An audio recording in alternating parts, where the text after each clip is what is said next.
මේ NPP රතු බලකායේ ගිරිඩොබියෝ උඹලගෙන් තමයි මේ අහන්නේ. අවංකෙන් කියපල්ලා.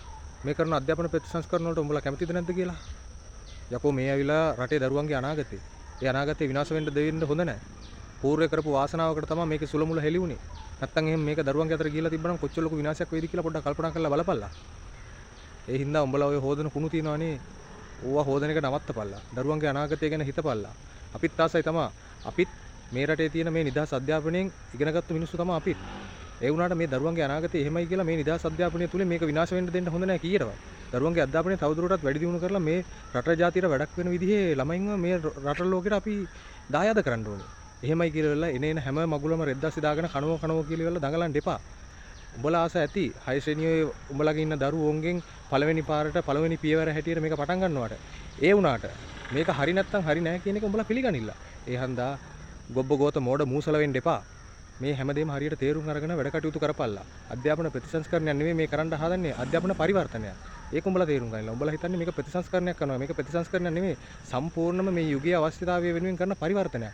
එහෙමයි කියලෙවලා තමන්ගේ දරුවන්ව ඇවිල්ලිවලා සමලිංගිකත්වයට හරවන මේ මොඩියුල වලට අපි ඉඩ දෙන්න අවශ්‍යතාවයක් නැහැ. මේවා ඇවිල්ලා තනිකර රාජ්‍ය ද්‍රෝහී කුමන්ත්‍රණ මේවා.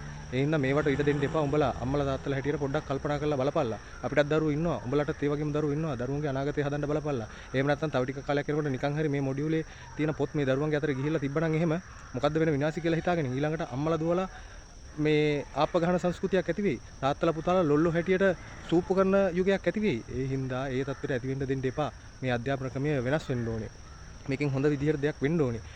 පැරණ මිනිස්සු කට කහනවට කතා කියලා නෑ. ඒක තමයි කියන්නේ නිකන් කිරි කලයක් තිබුණාට වැඩක් නෑ. ගොම බින්දුවක් කටනොත් මුරු කිරි කරේම ඉවරයි. ඒ වගේ වැඩක් තමයි මෙතන වෙලා තියෙන්නේ. සමස්ත පද්ධතියම සිස්ටම් චේන්ජ් එකකට මිනිස්සු මේගොල්ලොන්ව නැඹුරු කරලා ඒගොල්ලෝ තුලින් මේ හදලා තියෙන අධ්‍යාපන ප්‍රතිසංස්කරණය තුලින් මේගොල්ලෝ හොඳ පරිච්ඡේදයක් තමයි පටන් ගන්න ගියේ. නමුත් මේකේ ඇතුළත් කරලා තියෙන මොඩියුල කාගේ උමනාවටද කරේ කියන එක රහසක් නෙවෙයි. දැන් ඒව එළි වෙනවා. දැන් නිලධාරීන්ට වැඩ තහනම් කරලා තියෙනවා. හැබැයි එහෙම කරා කියලා නම් මේක නතර වෙන්නේ නැහැ මෙතනින්. මීට වඩා මේකේ බරපතලකමක් තියෙනවා. හැබැයි ඉහළ බලධාරී දැන් හිමීට හැංගිලා තමන් පැත්තකට වෙලා ඉන්න තත්ත්වයක් තමයි තියෙන්නේ. හැබැයි මේක වෙන්න බෑ. මේකේ හරියටම සුලමුල හරියටම ඔප්පු වෙන්න ඕනේ. මේකේ මොකද්ද ඇත්ත නැත්ත කියන එක. ඒ නැත්තම් මේ රටේ අනාගතේ විනාශයටපත් වෙනවා.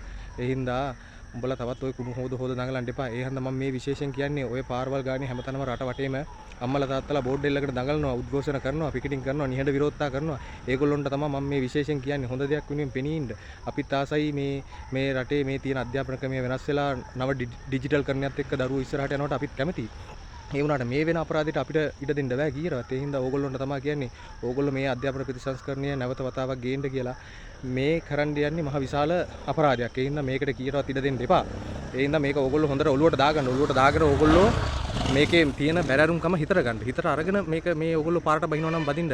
අනික ඕගොල්ලොන්ටත් විල්ලැජ්ජාවක් කියලා දෙයක් නැද්ද? ඕගොල්ලෝ මේ පාරට බහලා බොරුවට කෑ ගහන්නේ. මීට වඩා හිඳයි ඕගොල්ලෝ මේ යටට මුකුත් අඳින්න නැතුව ගවුනුයි සරුණුයි ඇඳගෙන ඔළුවෙන් අතර හිටගෙන මේ බෝඩ් තියාගෙන පාරේ හිටියනම් ඒක තමයි ඇත්ත යථාර්ථය. අන්න ඒක තේරුම් ගන්න කරුණාකරලා. අපි මේ කාටවත් මේ අපහාසයක් කරනවා නෙවෙයි. තේරුණාද? මේක දැන්වත් තේරුම් අරගෙන උඹලා ඒ විදිහට වැඩ කරගෙනලා ඒත් එකක නැත්තම් මීට වඩා හොඳයි පුන්නක් වලට යට හැඳුම් හොදපු වතුර කලවම් කරලා බිව්වනම්